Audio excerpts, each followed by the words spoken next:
Welcome to the Joyage Kingdom. In today's video, we're going to be talking about the NFT trend that I predicted months ago that has come true to a T. This has been a very good month for the Joyage Kingdom. We finally had all our predictions come true that we made a few months ago that we're going to take some time to come in. But if you guys were watching back then, I'm sure a lot of you guys are in massive profits right now. I'm really happy for all of you. As always, the goal of this channel is to instill the knowledge and confidence it's going to take to navigate this metaverse on your own one day. So if that sounds good to you, smash like in this video. It helps this channel immensely. You have literally no idea how much one like can help. So I appreciate all you guys doing that. And subscribe to the kingdom. Join. We're all going to the moon. Why don't you hop on board? This channel is brought to you guys by Subducts. As always, the Joyage Kingdom partners up with the projects that are doing it right from a fundamental standpoint, doing all the things right, and are pretty much going to the same place we are, and that is into the metaverse. Let's go. Let's get into this video.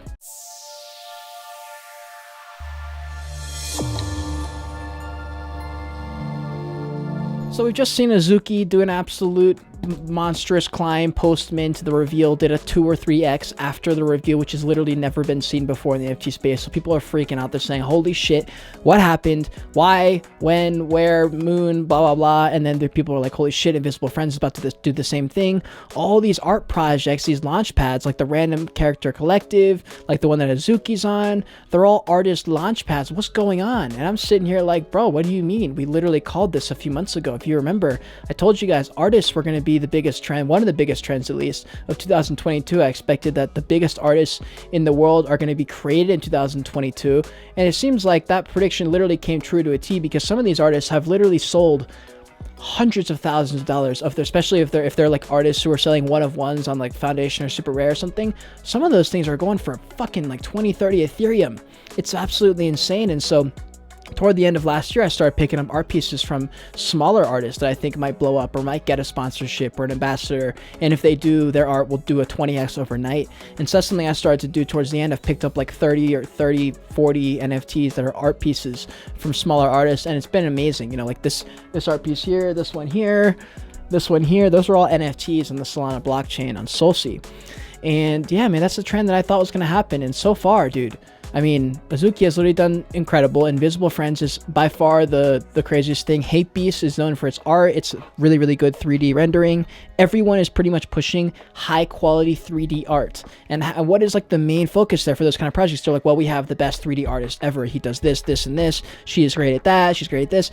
And it's becoming this narrative that, like, especially after the Beanie controversy, people are like, yo, fuck anonymous people. We don't want these random ass people running projects and, you know, having fake accounts and blah, blah, blah. We want someone who's someone we care about. And this artist, if they're really good at their personal branding, will be talking about their art. We're sharing what they are, who they are, what they want to do with their art, what they want to do with this project.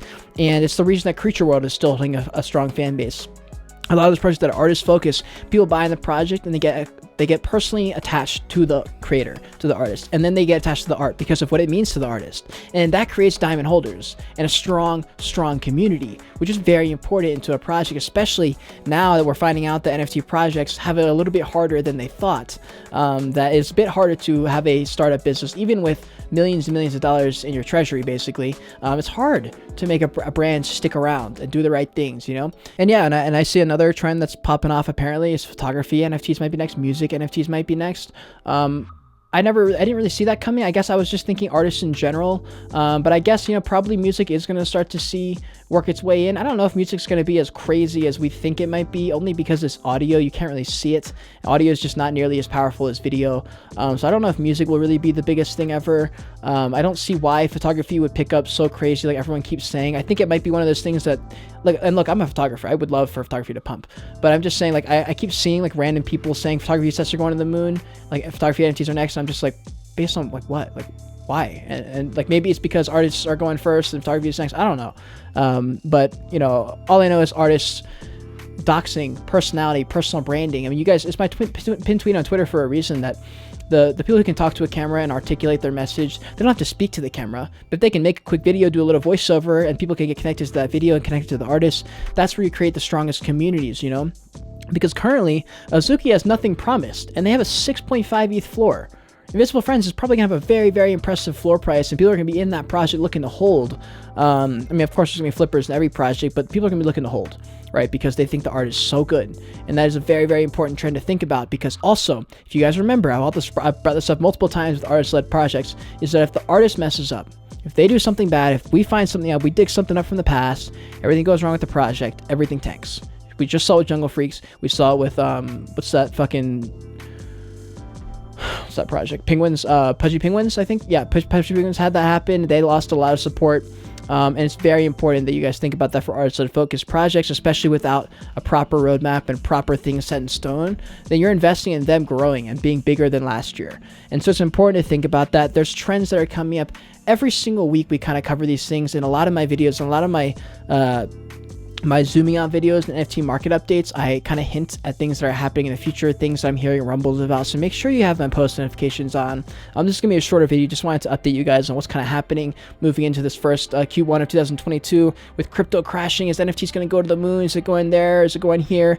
Good thing I make YouTube videos every single day. There's a crypto video like 2 or 3 videos back. If you guys want to check that out of what I think about the market, I'll be trying to come up with some more crypto and NFT market updates like almost daily. I'm probably not going to do it. Probably it's going to be closer to 2 times a week, maybe 3 times a week if I can. But I want to keep people informed on what's going on. What's the general sentiment on Twitter? What are people talking about? What are the projects pumping? What's the everything going on? So anyways, if you learned something, if you enjoyed yourself, smash like in this video. It helps the channel so much. It's an incredible, easy way to support the channel. Subscribe, join the kingdom. If you want to see more of me right now, click on one of these boxes on the other side of me. And until next time, continue on your Joyage. Continue to learn. I'm grateful you're alive watching this video.